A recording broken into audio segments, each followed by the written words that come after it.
Dobrodošli in pozdravljeni na tretjem delu današnjega dogodka, ki ga namenjamo okrogli mizi na temo digitalne suverenosti slovenske družbe in prebivalcev. Namen te okrogle mize je, da z strokovnjaki predstavimo različne poglede na digitalno suverenost Evropske unije in pa Slovenije, ter predvsem poglede različnih sektorjev. Mi smo se danes predvsem pogovarjali to, kako nevladni sektor vidi to vprašanje digitalne suverenosti. Danes bi še pa v tem zadnjem delu pa še pogledali, kako vidijo to vprašanje strani gospod Zoran Stančič iz Evropske komisije. Potem imamo iz predstavnikov raziskovalnega razvojnega sektorja, občin, Matija tudi še iz nevladnega sektorja, Mladen iz Sveta za elektronske komunikacije. In potem tudi v okviru te izmenjave pogledov naredili eno debato in pa dialog tudi z vami. Tako da vabim pa tudi, da pripravite vprašanja. To je bil zelo hiter uvod. Zdaj še konkretno predstavim naše govorce. Kot sem že omenil, dr. Zoran Stančič, izredni svetovalec pri Generalnem direktoratu za komunikacijska omrežja in vsebine tehnologije z Evropske komisije. Zoran, domnevam, da je iz Bruslja. Pozdravljeni. Ja. Dober dan, lep pozdrav vsem skupaj. Ja. Gospod Mladen Beljac, član Sveta Republike Slovenije za elektronske komunikacije. Mladen, pozdravljeni. Dr. Nevenka Cokjati, vodja Centra za pametne mestne skupnosti na Inštitutu Jožef Štefan. Nevenka, pozdravljeni. Lep dober večer v mojem imenu in v imenu članov SRIP-a Pametna mesta in skupnosti. Ja. In hvala za povabilo. Hvala, Nevenka. Dr. Sabina Popit, služba za digitalizacijo iz Mestne občine Ljubljana. Pozdrav tudi v imenu drugih mestnih občin, ker vedno zastopam tako kot nevladnike, tudi mi druge mestne občine, tako da tudi od odbora za digitalizacijo Zveze mestnih občin lepe pozdrave in hvala za vabilo. Sabina, hvala. Sodeluje tudi Matjaž Logar, ki pa je odsoten in smo posneli njegove izjave za to okroglo mizo in bomo potem predvajali vmes. Zoran bi sam preveril, če imamo to urejeno. Na računalniku je. Super, prav. Tudi tukaj je predvajan. Povej, ko bo. Ja, ko bo, bi te pa prosil, tako da to uredimo. In pa Matija Šokle, kolega z nevladnega sektorja, Lugos, Društvo uporabnikov Linuxa Slovenije. Matija, Dober večer. Pozdravljen. Tako da predlagam, da kar začnemo to okroglo mizo. Mi smo z govorci predhodno že imeli eno vsebinsko usklajevanje glede vprašanj. Dogovorili smo se, da bi ta okrogla miza potekala v dveh krogih. V prvem krogu bi odprli vprašanje digitalne suverenosti z vidika posameznih deležnikov, v drugem delu pa pogled deležnikov oziroma institucij na digitalno suverenost družbe posameznika. To, kar smo že mi v uvodnih delu današnjega dogodka debatirali, in pa vlogo odprtokodne oziroma proste programske opreme. Tako da bo zanimivo slišati, kako drugi deležniki vidijo to odprtokodno programe in pa koristi oziroma prednosti ali pa slabosti. Tako da bi začel kar s prvim krogom. Gospod dr. Zoran Stančič z vami. Prvo vprašanje, mi smo že uvodoma omenjali to nemško predsedovanje Svetu Evropske unije leta 2020, ki je opredelilo digitalno tehnološko suverenost kot vodilni motiv evropske digitalne politike. Nam lahko tako uvodoma predstavite, kaj trenutno Evropska unija počne, katere aktivnosti izvaja za vzpostavljanje digitalne suverenosti Evropske unije. V javnosti slišimo tako prek medijev, govori se o splošni uredbi o varstvu podatkov, ki že nekaj let obstaja in je bil pomemben del varovanja osebnih podatkov evropskih državljanov. Potem tudi Evropska unija razvija dosti ambiciozen projekt Gaia X, ki bi razvila svojo evropsko rešitev za oblačne storitve. Tudi zdaj smo govorili, mislim, da ravno zdaj se pripravlja tale akt o čipih.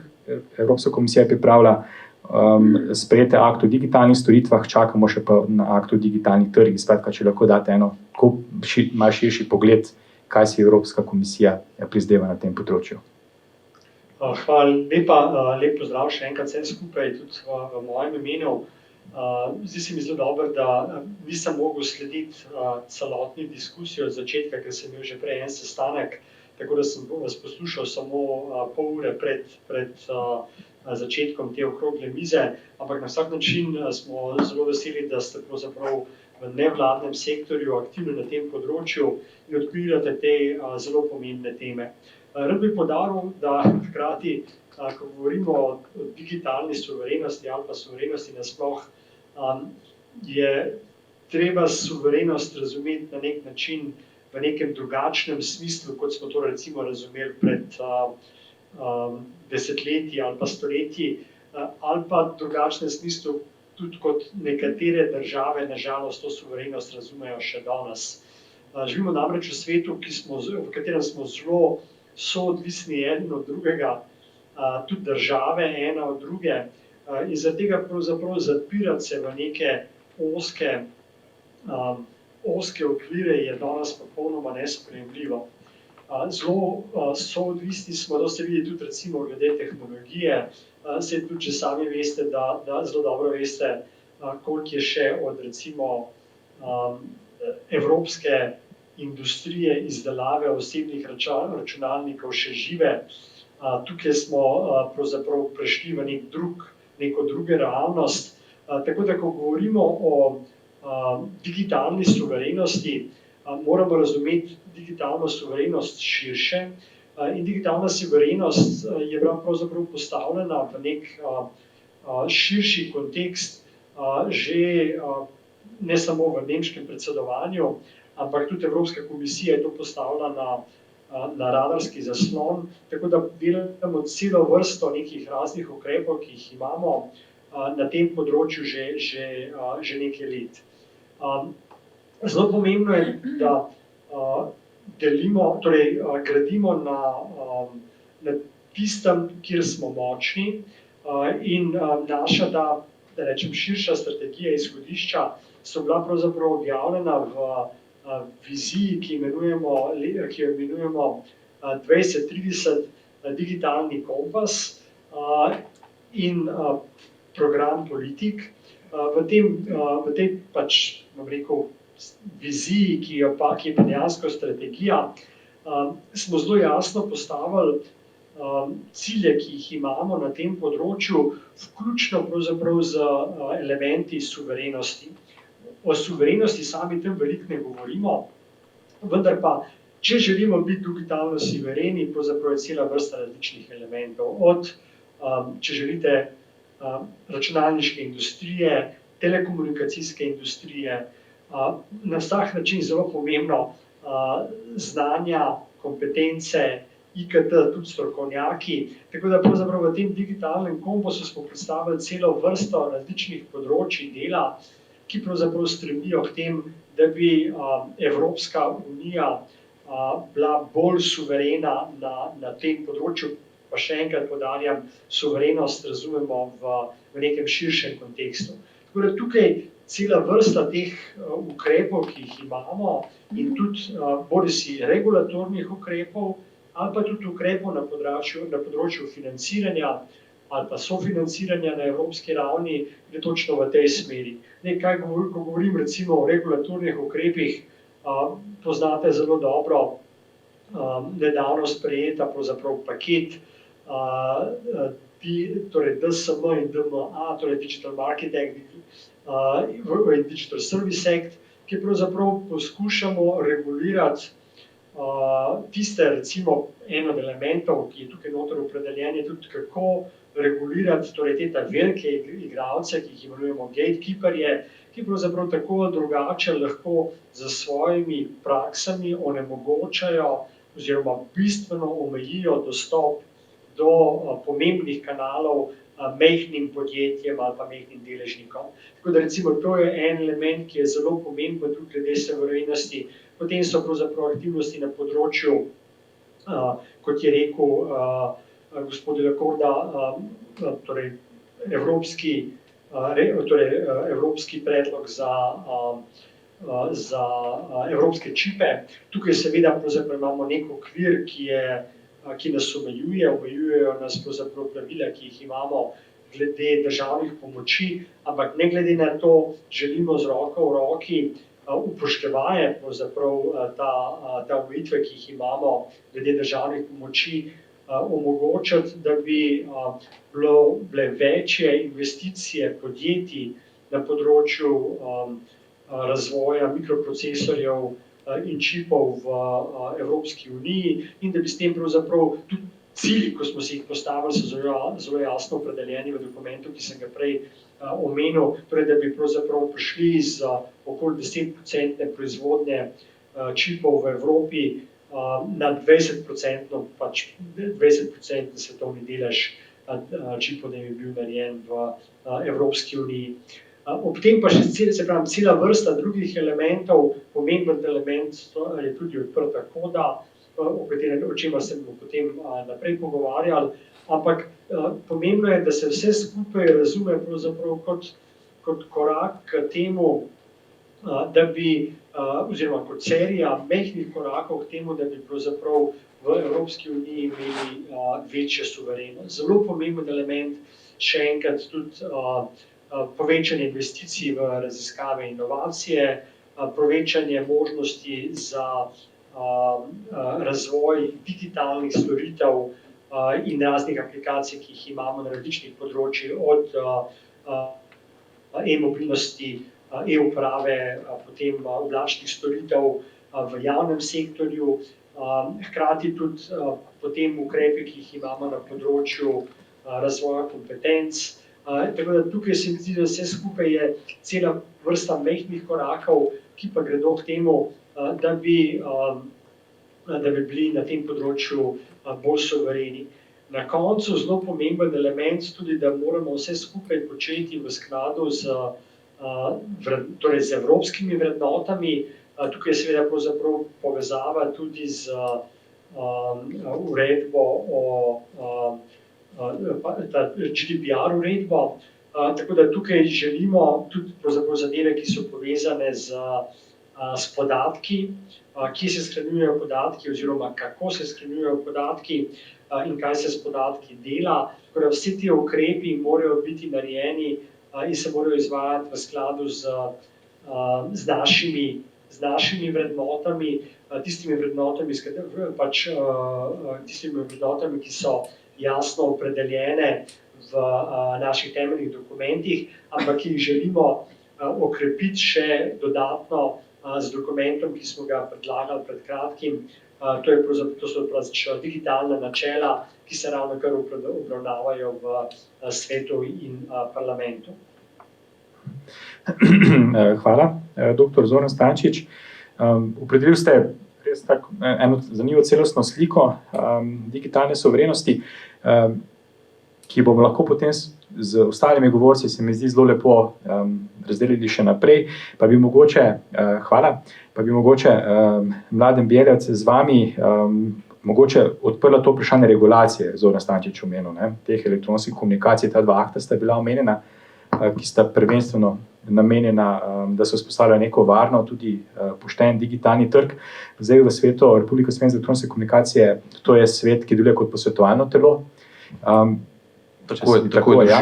In je tudi glavna tema ravno tudi elektronske komunikacije, varovanje podatkov, varnost teh elektronskih komunikacij. Kako vidite ta evropski vidik in kje imamo v Sloveniji izzive z tega področja na povezavi z digitalno suverenostjo? Ja, prej sem imel gasen mikrofon, tako da hvala za povabilo. In mogoče samo uvodoma naj omenim, da sicer med drugim sem tudi član Sveta za elektronske komunikacije Republike Slovenije, ampak to, kar bom danes povedal, ne odraža nujno stališča sveta. To je 11-članski svet, posvetovalno telo, in pač naše uradne neka mnenja, stališča komuniciramo skozi uradne kanale. Dr. Stančič je res naredil en tak uvod. Jaz bom mogoče malo bolj kritičen, malo bolj provokativen, pa malo bolj populističen. Za recimo to, kar je prejšnji mesec bilo usklajeno na EU nivoju, akt o digitalnih storitvah oziroma Digital Service Act, v bistvu bomo kar počakali, da vidimo v bistvu, kaj je notri. Zaenkrat je bilo veliko napisanega, rad bi dejansko prebral dokument, in je tudi zanimivo, kdo bo to na nacionalnem nivoju v bistvu izvajal to regulacijo. Tako da tu moramo še malo počakati, veliko je nekih še informacij, tudi veliko špekulacij, tako da dajmo počakati. Mene zanima res, kako bo to potem, ko bo objavljeno uradno izgledalo. Kar zadeva neko suverenost, ne, da danes se pogovarjamo o suverenosti, tudi recimo neka kibernetska varnost. Ne. Jaz bi en tak primer izpostavil, ne, kaj si jaz dejansko mislim o evropski suverenosti, ne, digitalni. Ne. 8-9 let nazaj je bil zelo slikovit primer, ne, ko je prispelo v javnost, ne, da je ena od naših večjih zaveznic, ena država, že dlje časa, med drugim tudi prisluškovala nemški kanclerki.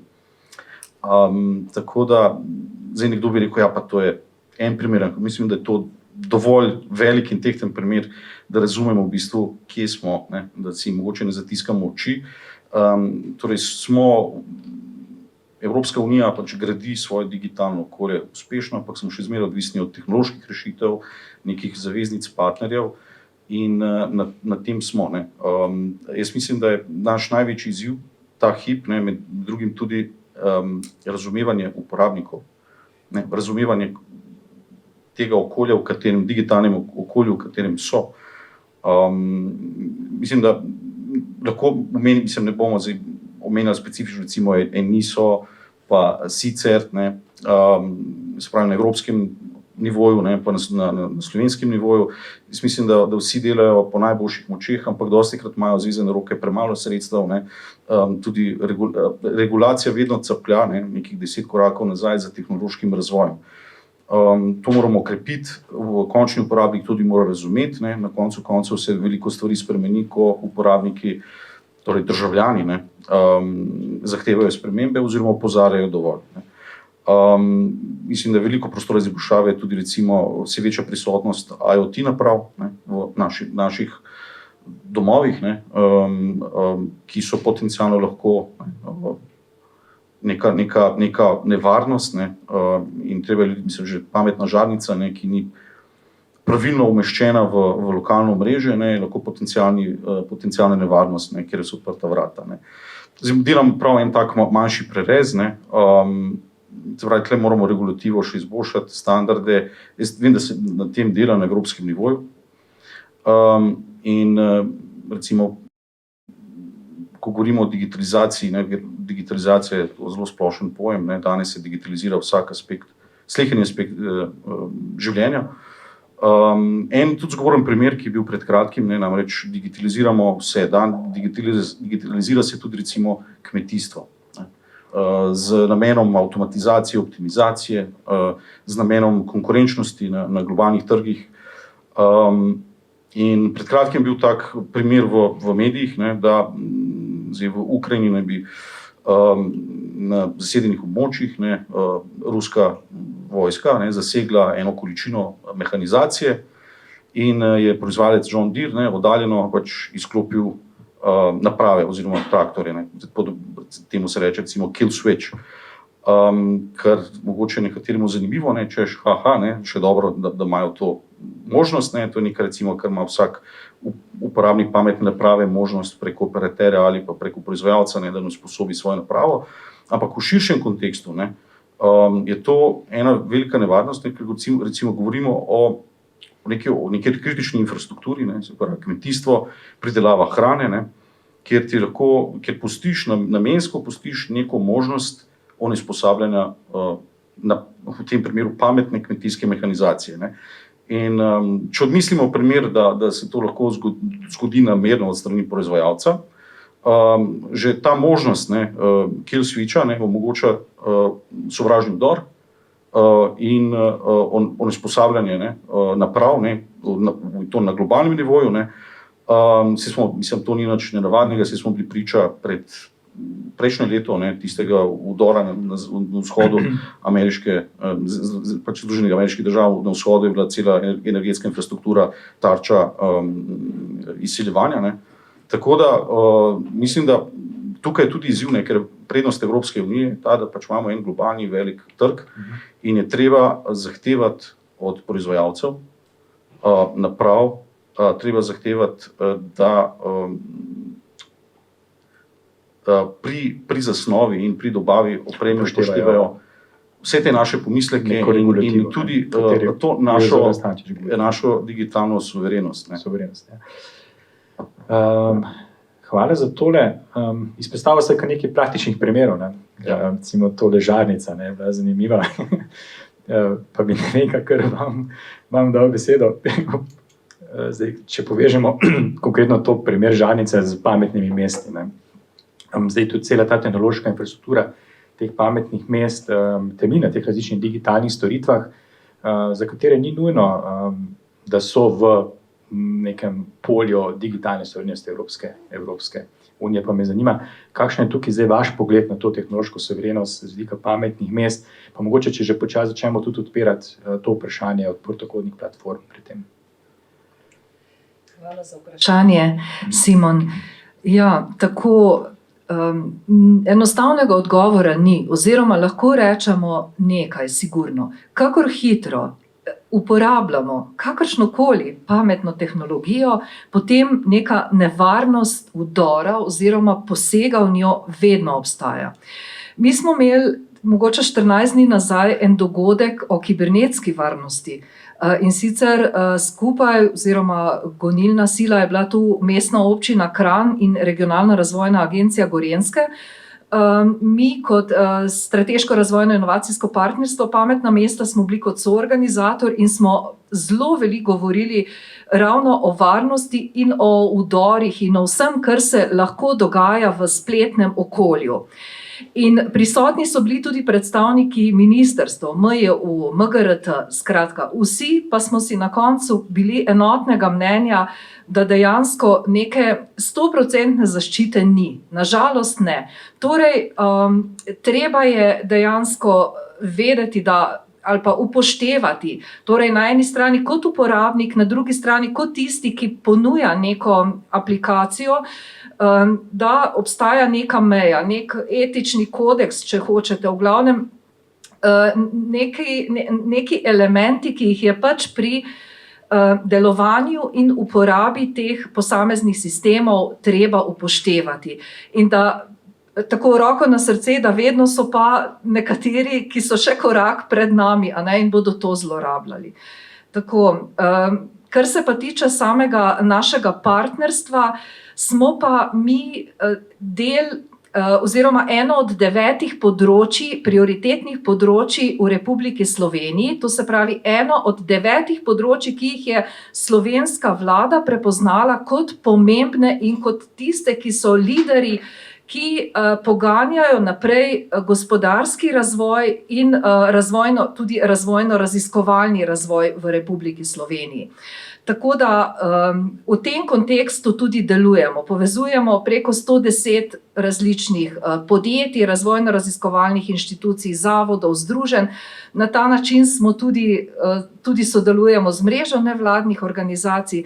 Tako da, kar se pa tiče same digitalne suverenosti, se močno strinjam s tem, kar je že gospod Zoran Stančič povedal, da je treba ta pojem razumeti zelo večplastno in nikakor ne tako, kot smo pred mogoče 30 ali pa 40 leti govorili in si predstavljali, da to pomeni, da smo neodvisni. Nismo. Veste, da lahko že z enim klikom na gumb v bistvu dosežete kakršnokoli informacijo, se povežete s komerkoli na svetu. Tako da vedno je treba imeti tudi to v obziru, tako v dobrem kot v slabem.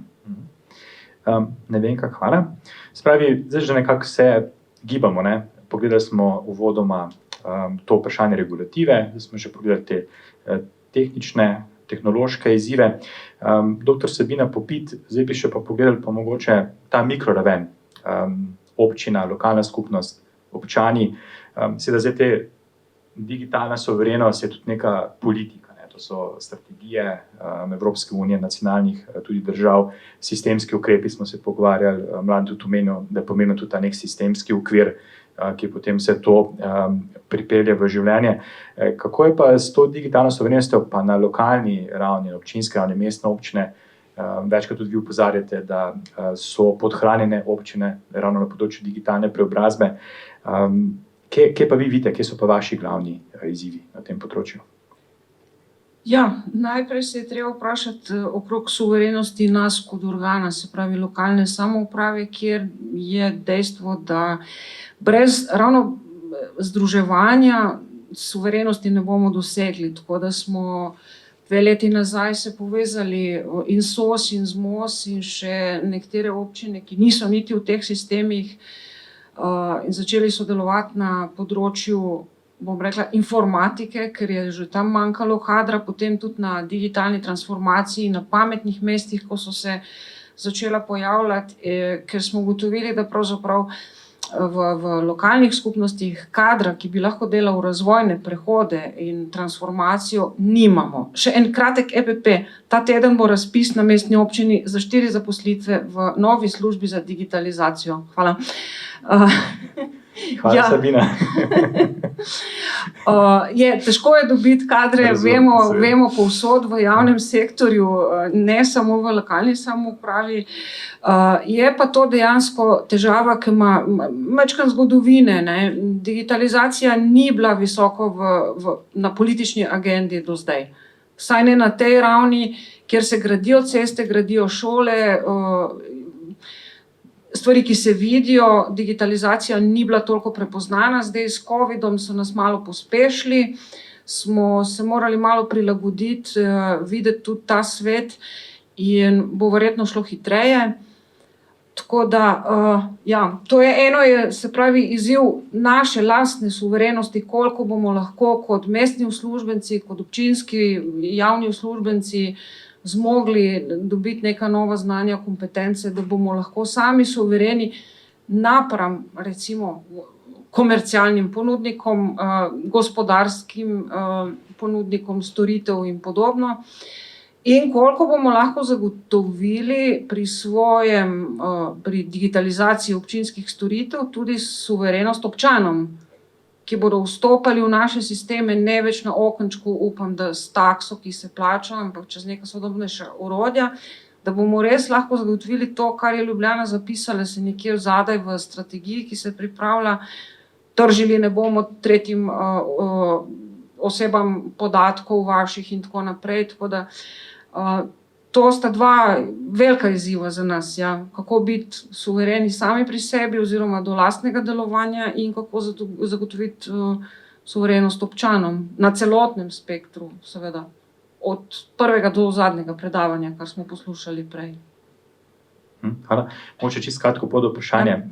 Sabina, omenili ste, da pripravite strategijo digitalne preobrazbe Mestne občine Ljubljana. To se mi zdi zelo pomemben dokument. Ste tam tudi nekaj ste že omenili, da se nanaša majčkeno na digitalno suverenost. A se vam zdi, da bi mogoče mogla imeti pa digitalna suverenost, pa zdaj na osnovi teh tudi zadnjih debat, pa kar se dogaja, pa vse mogoče malo večjo prepoznavnost? Glede na vse tak strateške in specifične cilje, ki so zdajle nekako zastavljeni, se pripravljamo na to, da se pač še bolj odpremo. Zaenkrat smo imeli februar, marec, april anketo za občane, ki smo malo tipali razne strahove njihove, pripravljenost za določene preskoke v digitalnih podporah raznim storitev za njih. Imeli smo nekaj par fokusnih skupin s specifičnimi deležniki v Ljubljani. Tako da, jaz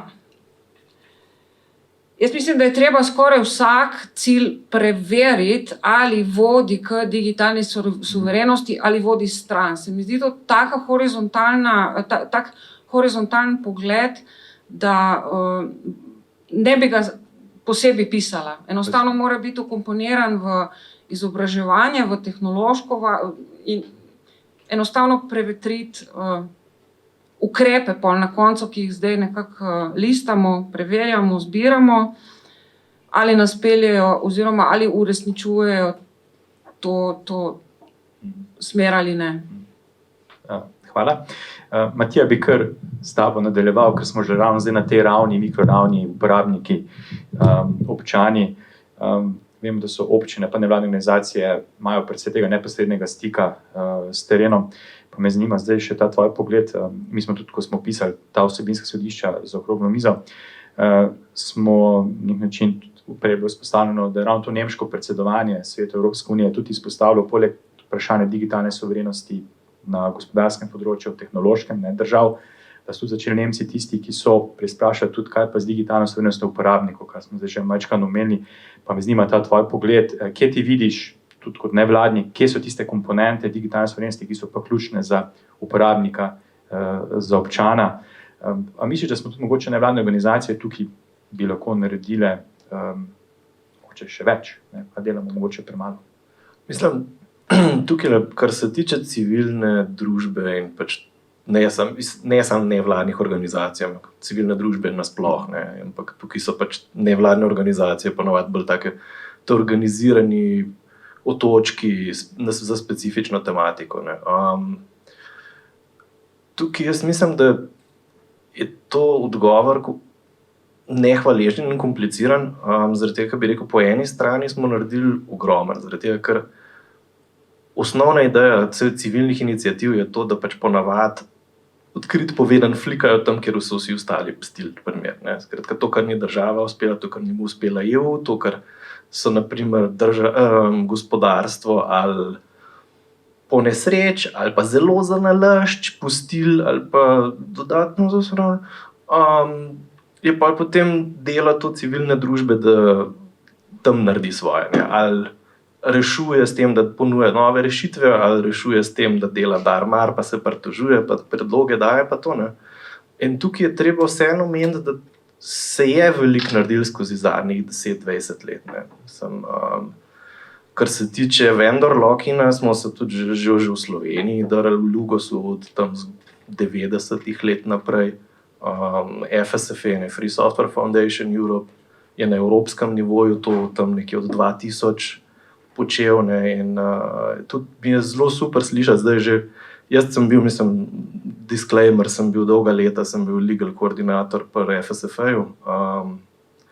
In mi je super slišati, ker zdaj tako končno slišimo od Evropske komisije in podobno, pa slišimo to, public money, public code.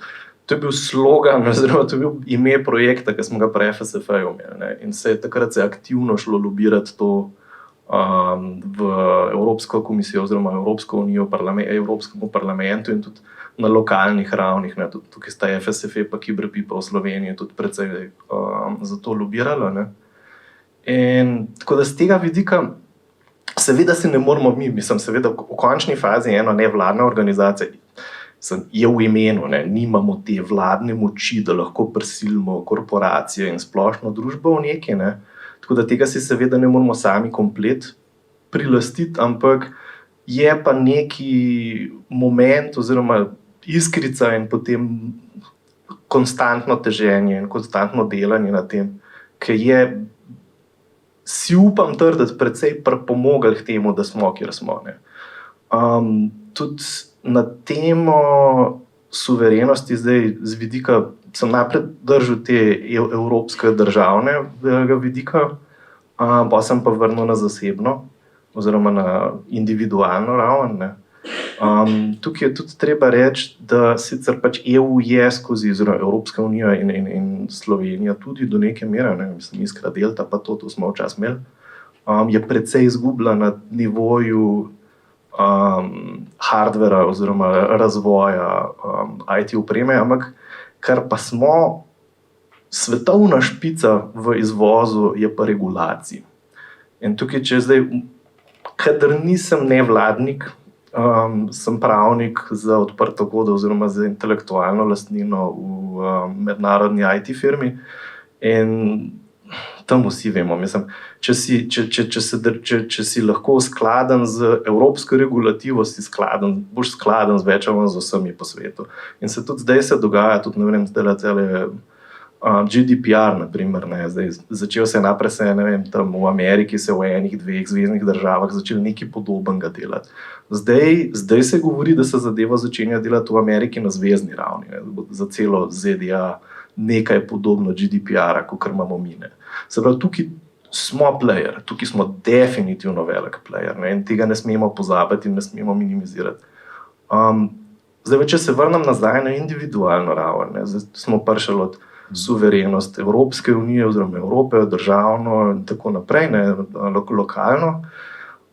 Ena stvar, ki smo jo zmeri ponavljali v teh društvih, kjer sem, je, da pač ta individualna suverenost je zelo enostavno sestavljena iz tega, da imaš pravico do zasebnosti, oziroma da imaš zasebnost, in s tem povezano tudi pravica do tega, da veš, kaj software dela, da znaš software uporabljati za karkoli lahko hočeš, da ga lahko modificiraš, če hočeš modificirati, zakaj mislim, tukaj le si zelo rataš kot civilna organizacija ali pa kot individualna oseba zelo suveren sam v sebi lahko, ne, in tudi samozadosten, ne. In če zdaj to hitro prevedemo, ne, je to v bistvu definicija odprte kode, ne, vsaj plus zasebnost, in seveda en pogoj za to je tudi interoperabilnost, ker se lahko izognemo temu vendor lockingu, ker je spet na vseh nivojih je vendor locking prisoten in tukaj gre pa večinoma za vendor locking v določenega komercialnega ponudnika pogosto, ne. In tukaj pa spet, ne, kar spet lajnamo že leta in leta dolgo, ne, je treba imeti velik poudarek na uporabi odprtih standardov, ne, odprtih formatov. Dobro, hvala še za to, da si tudi izpostavil odprte formate, ki so pomemben del te zgodbe o digitalni suverenosti. Bi pa še zdaj za konec pa še bi prosil Kristjana, da nam zavrti posnetek, komentar, prispevek te okrogli mize gospoda Matjaža Logarja iz mreže IKT. Matjaža sem vprašal, takrat, ko smo se pogovarjali, kako on vidi učinek teh monopolov, ne, na področju podatkovne ekonomije. Govorimo o teh velikih 5, ne, GAFAM, Google, Amazon, Facebook, Apple, Microsoft, pa tudi te kitajske tehnološke korporacije, kot je Huawei, ki obvladajo večji del globalne podatkovne ekonomije, in kakšen je učinek teh monopolov na slovenska podjetja v sektorju informacijsko-komunikacijskih tehnologij. Pa prisluhnimo, kaj je Matjaž povedal. Torej, eden od večjih izzivov pri delovanju podatkovne ekonomije predstavljajo oligopolna podjetja, ki pokrivajo globalno to ekonomijo. Pri tem te težave občutijo tako podjetja, ne samo pri nas, ampak tudi v Evropski uniji, ki pravzaprav zaradi svoje velikosti in svojega obsega poslovanja težko konkurirajo tem oligopolnim podjetjem. Ena od možnosti za njihov razvoj teh naših podjetij je, da najdejo neko svojo tržno nišo, ki je pravzaprav vsaj v začetku premajhna, da bi povzročila neko veliko stopnjo zanimanja teh velikih korporacij. Drugi problem, ki ga pri tem vidim, pa ni samo vezan na gospodarsko delovanje podjetja, ampak splošno na družbeno delovanje, saj je ta podatkovna ekonomija deluje na osnovi algoritmov, ki pa so v svojem delovanju oziroma v tem, kako delujejo, precej netransparentni. Krog ljudi, ki pravzaprav pozna, kaj ti algoritmi počnejo, je relativno majhen in tukaj nekako ni mogoče vzpostaviti nekega ustreznega nadzora. Tako da seveda oligopolna situacija na trgu ni nikoli dobra, na koncu to potrošniki in pa uporabniki plačujemo na eden ali drugačen način. Bom kar rekel, hvala Matjaž za ta pogled. Zdaj pa za zaključek prvega kroga bi kar odprl še tako, če ima kdo kakšno repliko, komentar, si želi kdo na koga referirati, mogoče dodatno izpostaviti kakšno zadevo, kaj še pojasniti. Smo v tem prvem krogu, ker odpiramo to digitalno suverenost z različnih zornih kotov. Ja, gospod Zoran, izvolite. Hvala lepa. Sem zelo pozorno poslušal, kaj so drugi govorci na okrogli mizi govorili in se zelo strinjam. Meni se zdi, da je zelo pomemben to, kar vas je nekaj izpostavil, da pravzaprav v Evropski uniji na določenem področju zaostajamo, na določenih področjih pa postavljamo svetovne standarde. Tako kot je rekel gospod Šuklej. In zdaj, zakaj tako? Mislim, več razlogov. En pomemben razlog je to, da smo enostavno, da rečem, gospodarsko zelo močni kot Evropska unija. Mi smo pravzaprav ogromen trg, kar pomeni, da če želi kdorkoli igrati kakršnokoli vlogo pri nas, se mora našim pravilom prilagajati. Drugi zelo pomemben razlog je pa to, da imamo pravzaprav tudi na določenih področjih standarde glede človekovih pravic postavljene na tak nivo, da pravzaprav dosti družb si želi doseči take standarde, pa nažalost še zaostajajo. Ne? Recimo, in to so zadeve, na katere moramo biti ponosni, moramo graditi, na čemer moramo graditi. Zdaj, ker se mi zdi zelo pomembno, recimo, ne vem, koliko sledite, ampak v en od pomembnih dosjejev, ki je zdaj pravzaprav v razpravi, torej se sprejema v svetu in parlamentu, je regulacija uporabe umetne inteligence. In tukaj je pravzaprav nobena druga država na svetu nima to vrste regulative. In zdaj v Evropski uniji smo rekli, da bomo poskušati narediti en korak k regulaciji tega področja. Je velika inovacija, zelo pomembna, ampak se mi zdi taka inovacija, ki bo postavila standarde za to vrstno delovanje, torej za uporabo umetne inteligence, da rečem po celem svetu. Ne vem, koliko vas zanimajo te detalji, ampak se mi zdi nek tak zelo pomemben element, ki bo pa poskušal, element regulacije, ki bo poskušal pravzaprav doseči višje standarde na tem področju. Par zadev bi zgolj odgovoril. Zelo se strinjam s tem, kar je rekel gospod Bjeljac, glede vprašanja, kdo bo to kontroliral, kdo bo nadzoroval in tako naprej. Ja, zdaj smo pravzaprav v tem, da smo na tem Digital Service Act in tudi javno predvčerajšnjim je bil sprejet, v petek v noči iz četrtka na petek je bila sprejeta regulativa o informacijski varnosti, drugi paket. Tukaj prihajamo zdaj v obdobje, ko je pravzaprav neko prehodno obdobje, recimo ta Network Information Security se bo začel uporabljati šele 21 mesecev po objavi in določene vloge bojo tako v Digital Service Act kot Network Information Security 2 bojo imele države članice, določene vloge bo imela tudi Evropska komisija, ampak zelo pomembno je pa to, da pravzaprav nekako so to pomembni elementi k graditvi digitalne suverenosti, zgolj mogoče zanimiva zadeva Network Information Security, to je tako, je bil sprejet v noči iz prejšnjega četrtka na petek. Novi obvezanci na tem področju bo tudi lokalna uprava, torej čez 21 mesecev prehodno obdobje, tako da ta do zdaj je bila zgolj kritična infrastruktura, zdaj bo tudi lokalna uprava, državna uprava in podobno. Tako da tukaj se mi zdi, da so te elementi, ki nam pomagajo, da gradimo na digitalni suverenosti glede informacijske varnosti, glede dostopa do ključnih storitev prek interneta in podobno. Prav. Hvala, Zoran. Zdaj pa gremo na ta zadnji, drugi krog, ker bo malo hitrejši krog, da bomo ujeli časovnico današnjega dogodka. Eno vprašanje za vse vas, ki se ga nismo dogovorili, me pa zanima. Kdo, ne velja pa za Matijo, no? Mogoče kdo od vas govorcev uporablja Linux operacijski sistem? Ja, Pupi na starem laptopu. Drugo mi dela. V mikrofoni. En laptop imam doma tako star, da sam Pupi dela gor. Aha. Super. Papi. Ena distribucija. Ena za distribucijo, ja. Kaj pa mogoče kako drugo odprtokodno programsko opremo na platformi, ki sicer uporabljate? Na službi, ne?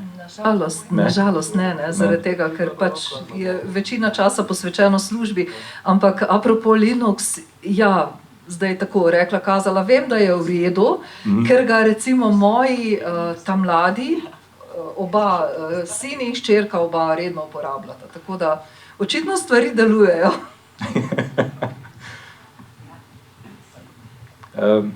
No, to sem želel tako vmes malo vprašati, da tudi mogoče vemo, Matija je izziv tudi za naš projekt, da ne samo nevladne organizacije, da ti širše. Ne, že prej sem samo to še, da dodam v pojasnilo. Prej, ko sem poslušala gospoda, ki je imel prejšnjo predstavitev, se mi skozi poraja vprašanje,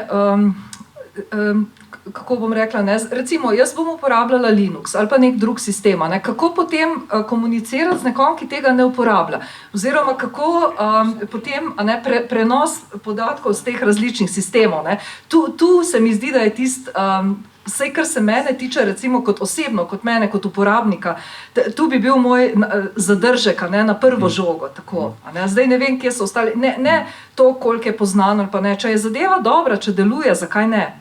Sigurno. Ne vem, kaj odlično izhodišče za ta zaključni krog. Vedno govorimo o vprašanju interoperabilnosti. Ne? Mogoče Matija, poštite, torej mogoče večkrat pojasno. A so res zadeve tako nekompatibilne? Odvisen zdaj, kaj govorimo. Ne? Zdaj, če govorimo o formatih z slike, dokumente, videe in tako naprej, to načeloma odprtih formatov je to celo morje. Ne? In, tukaj je ponavad lastnih izkušenj, ponavad problem na kontrastrani, ne? Da se naprimer na kakšnem Microsoftovem ali pa Applovem napravi, da se uporablja nek zaprt format, ker noben ne ve, kako funkcionira, in pol se pritožujejo, zakaj pa drugje ne odpre. Zato, ker je zaprt format. To je tako, kot če vržeš črno skrinjo v nekoga, pa mu rečeš, zdaj pa naredi nekaj iz tega. Ne? Tako da odprti formati so tukaj zelo pomembna točka, ker se tudi že dolgo časa o tem govorimo. Ne? In je tudi, meni se zdi, da še leta 2003, da je imela Evropska unija en framework, nek European Interoperability Framework, ne vem, je bil 3 ali 7, ne spomnim se. In že takrat je bilo govora o tem, da bi na evropski ravni mogli uporabljati čim več odprte formate. Ampak ja, potem so pa seveda, so pa drugo vprašanje, so pa aplikacije. Ne? Tukaj pa... Samo kratek, zelo sem dodati kratko komentar, ne, v bistvu gre za neke vrste peer pressure. Za neke vrste peer pressure, ne, kjer v bistvu potem ti si edini, ki uporablja odprtokodne rešitve in tvojih stvari ne moremo odpirati, in potem si prisiljen zaradi nekega razpisa. Ja, česarkoli, zaradi procesov delovnih, karkoli, ne, si potem prisiljen enostavno se zadovoljiti z neodprtokodnimi rešitvami, ne, in to je podpišeš pakt s hudičem, ne, dokončno.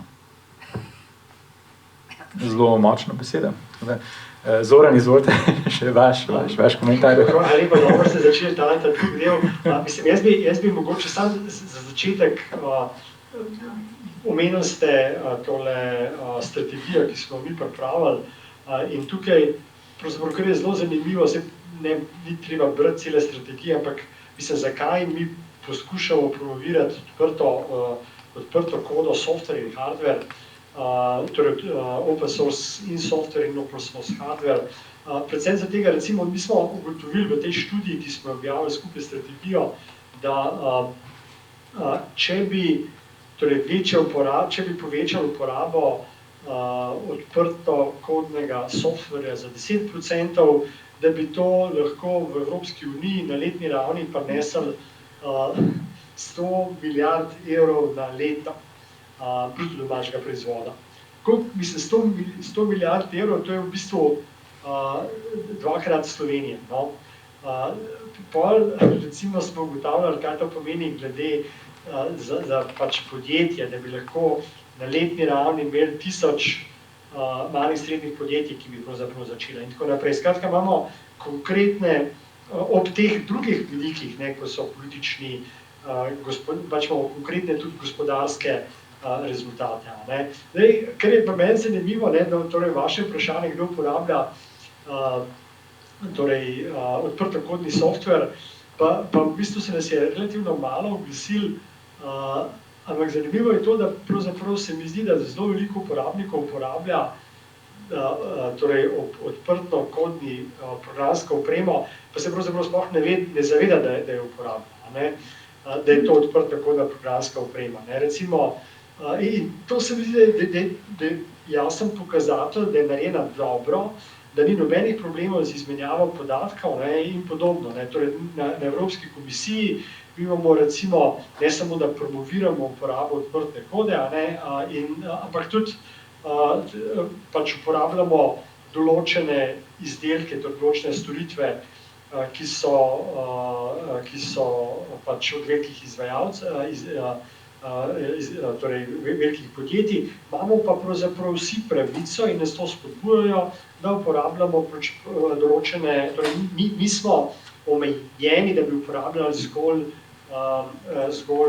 izdelke oziroma programsko opremo velikih izdelovalcev, s katerimi imamo pogodbe. Tako da imamo recimo dovoljenje za uporabo in se zelo veliko uporablja Mozilla Firefox in tako naprej. Tako da to je dobro. Zaradi tega se mi zdi, da pravzaprav je zelo pomemben, da se na različnih ravneh uporabljajo ta izhodišča glede tega, da mislimo odprto, da pripravljamo na ustrezen način podatke, delimo podatke in tako naprej. Hvala. Kristjan, bi se mogoče kar, zdaj se mi zdi, da dobra istočnica tudi za komentar Matjaža Logarja na vprašanje, kakšen je pa njegov pogled na gospodarske učinke odprtokodne programske in strojne opreme. Dr. Stančič je ravno povedal en podatek, ne, kakšna bi bila povratna investicija, pa še mogoče Matjažev pogled na to, kar pogledamo, slišimo. Ena od možnih rešitev, kako se boriti proti taki oligopolni poziciji, je seveda tudi stavljanje na odprtokodne rešitve. Za tiste, ki že nekaj časa delujemo na tem področju, morda odprtokodna rešitev spominja na tiste začetke interneta, kjer se je to obetalo, neka odprta nova revolucija, nova družba. Žal, odprtokodne rešitve, poleg tega, da ponujajo prost dostop razvijalcem, pa tudi uporabnikom, predstavljajo določeno nevarnost. Študije okrog tega so bile v okviru ekonomske komisije upravljene. Njihova upravičenost, torej upravičenost uporabe odprtokodnih rešitev, nesporno je upravičena, študije dokazujejo pozitivne učinke. Negativne učinke, kot so prevzemanje posameznih rešitev strani velikih korporacij oziroma njihova monetizacija, pa je po mojem mnenju mogoče reševati oziroma se proti njim boriti le z zagotavljanjem dovolj velikih virov, ki bi ti razvijalci odprtokodne rešitve imeli na razpolago in s tem bili pravzaprav konkurenčni pri razvoju svojih rešitev.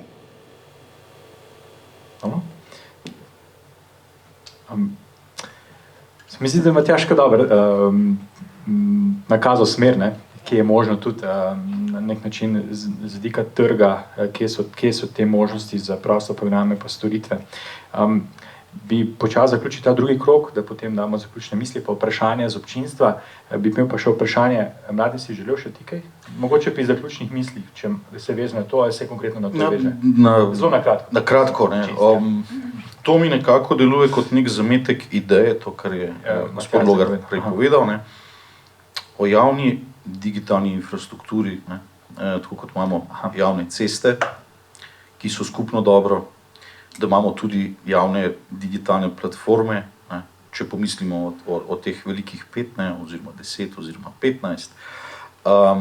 Zametki, ne, se pravi, torej imamo neke sredstva, pa ki morajo biti znatna, ne, ki se investirajo v odprtokodne rešitve in so potem na voljo vsem državljanom, ne, Evropske unije in je tudi uporabniška izkušnja zelo pomembna, ne, ker na koncu vemo, da velika večina uporabnikov se ne zaveda česa in kako in se odloča samo o tem, kaj jim je bolj enostavno in všečno. Tako da ta ideja mi je kar zanimiva, samo to je treba na lokalnih, regionalnih, evropskih, na vseh možnih nivojih, ne, to idejo gojiti in slediti. Ne, to je večkrat spominja na koncept, ki je še tudi kar popularen, Digital Commons, ne. Se tudi lahko navezuje to, kar si omenil. Prav, hvala. Zdaj pa še pa Sabina pa Nevenka še za vaju dve vprašanji. Predvsem v tem smislu konkretizacije, ne. Dobro, odprta koda, prosta programska oprema ima potenciale, rešuje neke dileme, vprašanja, Ampak dostakrat se potem pa ostavi pri nekih praktičnih aplikativnih zadevah, kako zadeva potem sploh pride v življenje, ne, ljudi, občanov, mogoče tudi v konkretno spremembe na javni upravi. Sabina, zate vprašanje, zdaj Ministrstvo za javno upravo sprejema strategijo digitalnih javnih storitev. Zdaj tudi ena ta medresorska strokovna komisija je, skupina spostavljena in tam noter, mi smo dali kot mrežni organizaciji predloge, da se tudi da večjo pozornost temu, da je bile prihodne digitalne javne storitve, tudi da bi uporabljali odprte kodne rešitve, da je bila tudi objavljena njihova koda in tako naprej. Na tej točki zdaj smo uspeli doseči to, da je tam neko načelo, bomo si prizadevali, da bodo bolj odprtokodne. Kje ti vidiš, kje so mogoče te neke ovire ali pa neka zadržanost, da ni bolj ambicioznih politik na ravni države, ki bi v okviru teh državnih institucij, ministrstv, dali večji poudarek odprtokodnim rešitvam, odprtim formatom? Jaz bom tako rekla, no, kar se tiče lokalne samouprave, pravzaprav ta javna infrastruktura, se bom kar navezala. V bistvu eden od naših strateških predlogov mestnih občin, ki se zdaj oblikuje, v četrtek je delavnica v Kopru, naslednji teden se dobimo v Ljubljani, ker brez neke skupne javne infrastrukture in znanja, ki ga bomo imeli na tej strani za uporabo in za ponudbo razvojnikom in občanom, verjetno ne bo šlo. Trenutno delamo tako, da nas v bistvu komercialna ponudba, ne samo velikih pet, ki nas sili v uporabo Windowsov v službi in podobno, vežejo v to, da prehajamo na najeme, ker smo začeli zahtevati kode, zdaj nam ponujajo samo najeme. Tako da zdaj moramo biti spet malo bolj inovativni in najti neko novo pot. Tako da verjetno bo res treba začeti jasno in glasno artikulirati, da če je javni interes, ne bo to javna infrastruktura, ne bo to strateški projekt na različnih nivojih in dajmo se enkrat usedeti in dajmo to narediti. Ker 10 let že govorimo, naredili pa še nismo. Ne? Tako da, to je v bistvu ena taka ovira v glavah, pa mogoče nikjer drugje. No? Denarja je dovolj, dogovoriti bi se morali, začeti bi morali se pogovarjati. Bomo vzeli to tudi kot pobudo na naši strani, pa mogoče pa tudi te strateške skupini za družbene vidike digitalizacije. Čisto konkretno na lokalni ravni je pa seveda je tudi strah, čisto tako bom rekla v občinskih upravah. Če smo mestna občina Ljubljana kot največja mestna občina šele letos dobili službo za digitalizacijo, ki vključuje tudi digitalni razvoj in inoviranje na tem področju, vam moram povedati, da tretja, četrta, naslednja mestna občina nima informatikov svojih zaresnih, za kartuše za zamenjati. Ne? Tako da to je ena cokla, ki nas stane verjetno hitrega preboja na tem najnižjem, bom rekla, lokalnem nivoju. Hvala, Sabina. Ne vem, kaj bi lahko tudi po tej analogiji, da pridejo te pozivi za več odprte kode v strateške dokumente države, ko govorimo o nekaj javnih digitalnih storitvah. Je več prostora mogoče za strategijo pametne specializacije, zdaj je bila renovirana, imamo novo, ampak to ni nek zacementiran dokument, vedno bojo še tudi v prihodnjih letih neke nadgradnje. Se vam zdi, ki res poznate to področje, pa tudi konkretno področje pametnih skupnosti, da je tle še prostor, da bi lahko bili bolj konkretni, da bi več tega vključevali v to strategijo pametne specializacije? Prav gotovo, to sigurno. V tem trenutku se nahajamo ravno na prelomu iz stare v novo perspektivo. Torej, teoretično govorimo o obdobju 21-27, realno pa gre za to, da bomo po oktobru 23 začelo v bistvu živeti strategijo pametne specializacije, to se pravi v novi finančni perspektivi. In mi smo v tem dokumentu, osnutek je tudi na spletni strani Republike Slovenije, SVRK, Službe Vlade Republike Slovenije za kohezijo, smo tudi v dokumentu na več mestih izpostavili to potrebo po interoperabilnosti, po uporabi odprtih kod. Tako da sigurno se tega zavedamo in tako kot je bilo že omenjeno, dokument ni zacementiran. V začetku marca je bil ta osnutek dokumenta posredovan na Evropsko komisijo, tako da čakamo še njihov odgovor oziroma potem predloge sprememb, tako da sigurna sem, da bodo še določene spremembe, dopolnitve, upam, da tudi v to smer in pa predvsem v smer digitalne suverenosti, kar smo tudi tule danes načeli. In moram reči, da tako direktno v tem dokumentu pa resnično ni bilo izpostavljeno, vsaj ne s temi besedami. To se pravi, je naslovljeno posredno, če hočete, kar se tiče te želje po odprtokodnih storitvah, ampak tako, tu je še kar precej prostora za izboljšave in se tega zavedamo, tako da ja, sigurno. Dobro. Zdaj pa kar povabil vse govorce, da date zaključno komentar, misel v zvezi z vsebino te okrogle mize, kaj se mi zdi tista ključna stvar, ki bi želeli deliti z občinstvom, pa je pa tudi, če ta možnost vprašanj, pa bi Matija, če dovoliš Matija, še imaš ti kakšen komentar na to, kar je bilo zdaj povedano, pa mogoče to združi z svojo zaključno mislijo, pa bi šli kar tako, pa še na koncu pa gospod Zoran Stančič.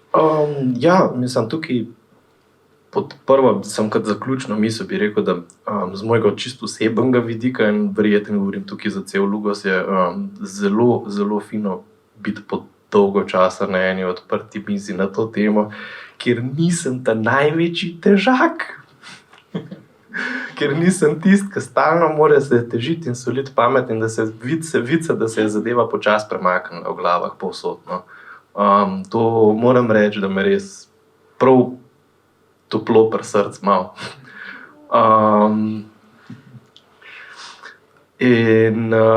Drugače pa, če se vrnem zdaj spet čisto zelo zgodaj na začetku te okrogle mize smo se dotaknili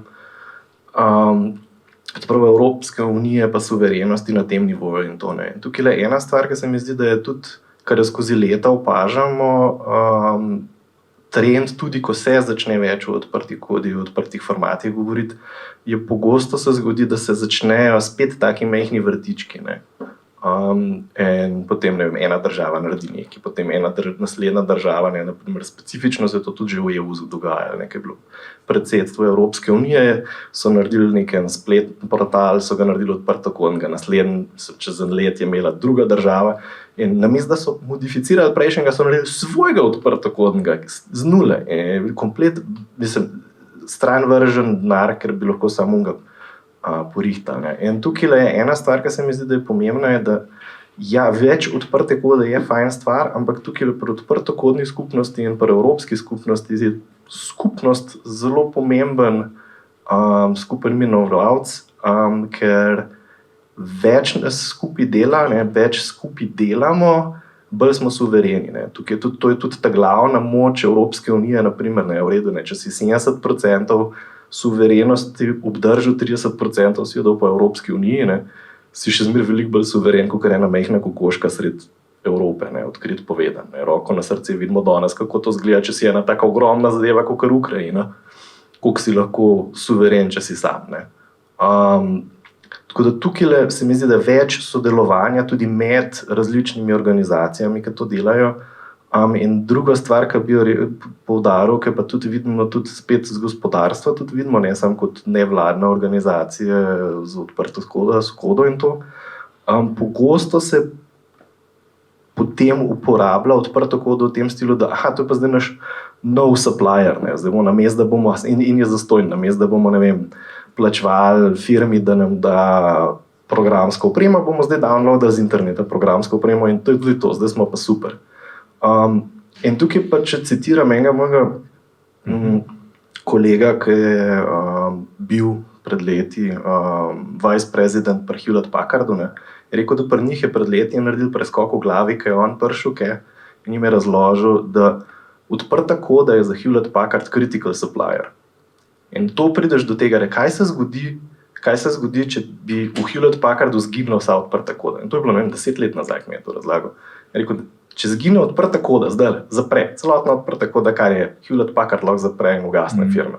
ne obstaja več. Ergo je critical supplier. In je rekel, takrat smo prišli do tega, oziroma da je treba jih tako tudi tretirati, ne? Treba je z njimi delati, treba je investirati v to. Ne? Mislim, critical supplierja v gospodarstvu ponavadi pelaš na draga kosila in tako naprej. Ne da jim pač težiš, hej, vam pa tisto ne dela, pa ikona mi ni všeč. Nared nekaj za to. Dobro, hvala. Všeč mi je bila ta tvoja misel, sodelovanje, skupnost, to vozi naprej spremembe. Sabina, izvoli, zaključna misel. Komentar. Jaz bom prav pri tem ostala. Sodelovanje pa skupnost je ključno, tako da zdaj spet bom malo EPP-ja za ZMOS naredila, ampak brez tega enostavno ne bo šlo naprej. Ker čisto vse občine upravljamo enake storitve za občane, vse jih digitaliziramo in grozno je, ko smo se začeli pred leti klicati med sabo, koliko je tebi ponudil in ne bo šlo več tako, ker enostavno smo ugotovili, da bo boljš, če gremo po neki drugi poti tega, bom rekla, sodelovanja, razvijanja nekih modulov. Na koncu je še vedno treba to na konkretno občino prilagoditi, tako da je še tukaj ogromno dela, same občine rabijo ogromno podpore, tako da res ni treba za to imeti čist vsako posebej.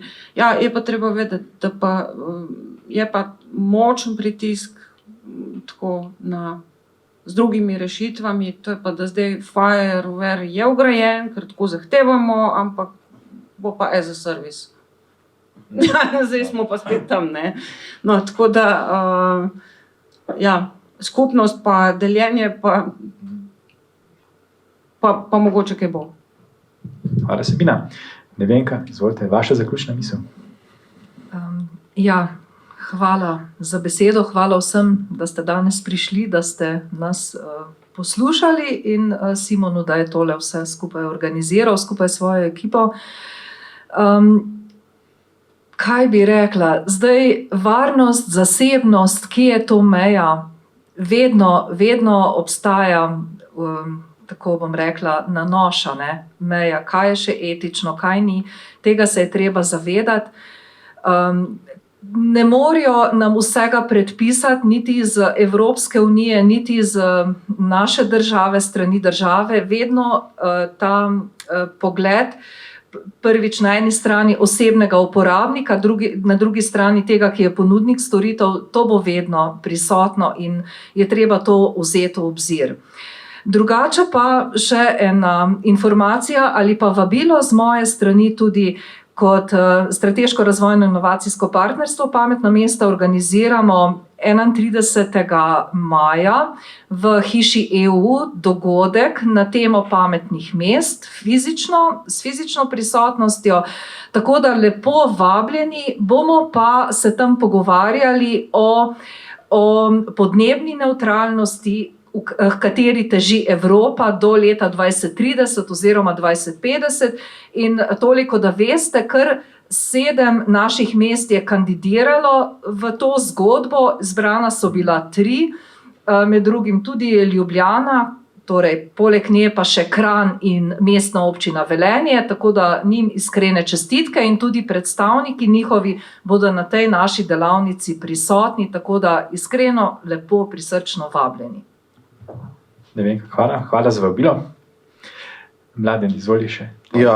Kot smo slišali, jaz se tudi strinjam z našimi panelisti danes, da je en pogoj in ključna stvar pri suverenosti digitalni sodelovanje in vključevanje. Ampak istočasno navzven Evropska unija mora si izboriti in zastaviti pogoje, kjer bo ta suverenost digitalna upoštevana in spoštovana od strani drugih. Če samo pripomnim 6-7 let nazaj, zdaj sem spomnil točno, kdaj je bila tedanja komisarka za digitalno ekonomijo in družbo Marija Gabriel v Ljubljani in je razlagala neke načrte, cilje, plane, kaj bo vse naredili. Malo me žalosti, da lansko leto je Ursula von der Leyen je razlagala skoraj identične stvari. Ne? In potem pridemo v situacijo, in to je 6 let v digitalnem okolju je ogromno. ne, ko govorimo o digitalnem razvoju. In če to prenesem na končnega uporabnika, na državljana Evropske unije ali pa Slovenije, ne, če malo parafraziram, preklici, če imaš, preklici, če nimaš. Ne. In da ne bo potem zdaj približno nekje 100 let kasneje nek Finžgar 2.0 spisal pod nedigitalnim soncem, ne, pripovedi analognih dedov. No. Toliko. No. Hvala za to zelo inovativno prispodobo. Da ne pozabimo še, preden damo zaključno besedo še gospodu Zoranu, še Matjaž Logar je tudi, imamo tudi njega, smo prosili za zaključno misel. Kratko. Kristjan, prosim. Torej, za konec moram podati svojo misel glede možnih rešitev.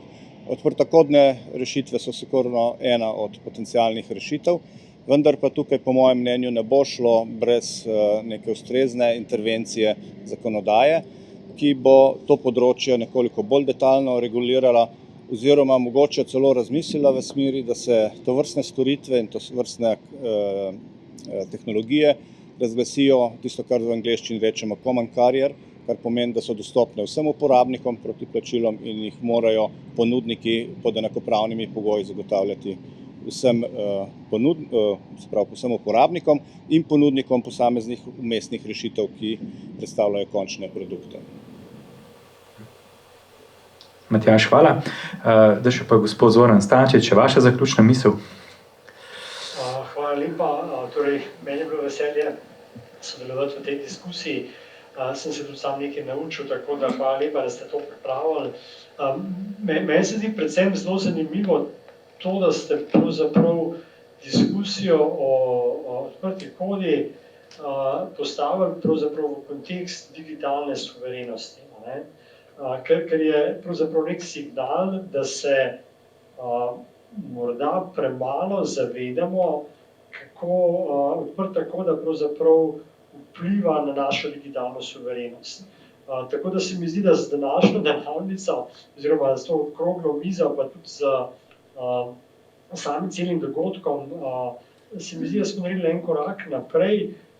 Je pa to pravzaprav stalni izziv, torej, da pravzaprav te diskusije, ki jih imamo, prenesemo do tistih v nek stalni pogovor s tistimi, ki vplivajo, ki kreirajo neke nove politike, bodisi na lokalni, regionalni, državni ali pa evropski ravni. Torej, strani mojega delodajalca, torej Evropske komisije, imate zagotovilo, da si take diskusije želimo, ker mislimo, da je dobra za vse, tako za pač javni sektor na različnih ravneh, kot tudi za podjetja in za nevladnike. Tako da pravzaprav v tej smeri bi jaz tudi zaključil z moje strani. Še enkrat hvala lepa za vabilo, hvala lepa za dobro diskusijo in na koncu še zagotovilo, da imate na naši strani sogovornika, ker pravzaprav bomo oboji prišli iz tovrstnih pogovorov boljši, bolj obveščeni ven. Tako da hvala lepa in želimo si nadaljnjega sodelovanja. Hvala, gospod Stančič. Zdaj še pa za občinstvo še mogoče kakšno vprašanje? Za zaključek, v zvezi odprli smo veliko različnih vidikov. Uroš, izvoli, ja. Prej ste povedali med predavanjem, da se Evropska unija, ne vem, če je bilo točno tako rečeno, ampak nekako odnosi za neko odprtokodno politiko, ki ni konkurenčna potem. Zdaj sem pa slišal gospoda Staniča reči, da 10%, če bi samo povečali odprtokodno, da bi potem ne vem koliko nekega denarja to priteklo, to se zdaj nekako mi izključuje. No. Ja, to, kar sem povedal v uvodnem predavanju, je bila ta dilema Evropske unije, ki išče svojo pot digitalne preobrazbe, ki je drugačna od kitajskega modela, centraliziranega, nadzorovanega, in pa ameriškega, ki je odprt v trg, v ta nek tehnološki idealizem. Ne?